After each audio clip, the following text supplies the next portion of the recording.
திமுகவும் தாவேகாவும் ஒன்று சேர்ந்ததே வந்து ஒரு முரண்பாடான ஒரு செய்தி.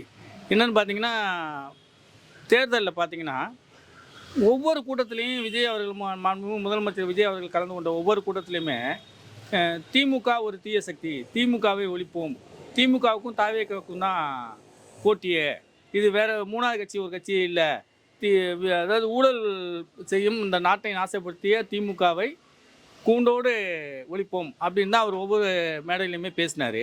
இன்றைக்கி வந்து அண்ணன் திருமாவளவன் வந்து அவங்க கட்சியை வந்து ஒரு அமைச்சர் பொறுப்பு கொடுத்ததுக்கப்புறம் இவங்க அமைச்சர்கள் கடைசி வரையும் அந்த தாவேகா அமைச்சரவையில் தொடரணும் அப்படின்றதுக்காகவே இன்றைக்கி பார்த்தீங்கன்னா திமுக வந்து தாவேகாவோட சேரணுன்றாரு. அது மட்டுமா இல்லை அண்ணன் அன்புமணி அவர்கள் சமீபத்தில் 2 நாளைக்கு முன்னால் போயிட்டு மாண்புமிகு முதல்வர்களை சந்தித்து நல்லாட்சி நடக்குது அப்படி சொல்லி முதல்வர் அவர்களுக்கு சால்வை போட்டு முதல்வர் அன்புமணி அவர்களுக்கு சால்வை போட்டு இந்த ஆட்சி வந்து சிறப்பாக நடக்குதுன்னு சொன்னனால மீண்டும் நம்ம திமுக கூட்டணிக்கே திரும்பி போயிடலாமா அப்படின்ற ஒரு எண்ணத்தில் பேசுகிறாரா அப்படின்றது தெரியல. 2 நாளைக்கு முன்னால் அவர் ஒரு கூட்டத்தில் பேசுகிறாரு. எங்கள் பனையூர் பாபு அவர்கள் வந்து சமீபத்தில் அவங்க கட்சியிலேருந்து விலகி ஒரு 4 நாளைக்கு அப்புறம் திமுகவில் சேர்றாரு. அதை மையப்படுத்தி பேசுகிறாரு.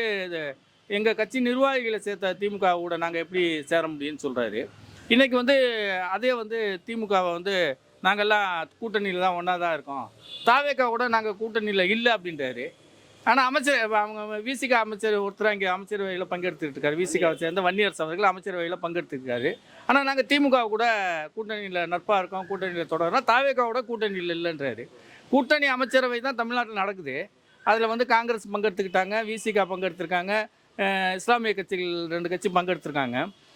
அப்படி இருக்கையில் நாங்கள் வந்து திமுக கூட மட்டும்தான் கூட்டணியில் இருக்கிறோம், தாவேகா அமைச்சரவையில் மட்டும்தான் பங்கெடுத்துருக்கோம்னு சொல்கிறது அண்ணன் அன்புமணி அவர்கள் போய் முதலமைச்சரை பார்த்தனால ஒரு பக்கம் ஒருவேளை நமக்கான இடம் இங்கே இல்லையோ, வரும் தேர்தலில் நமக்கான இடம் இங்கே கிடைக்காதோ, அதனால் இப்போவே மறுபடியும் நம்ம திமுக கிட்ட போகலாம் அப்படின்ற ஒரு அர்த்தத்தில் அவர் பேசியிருக்கலாம்.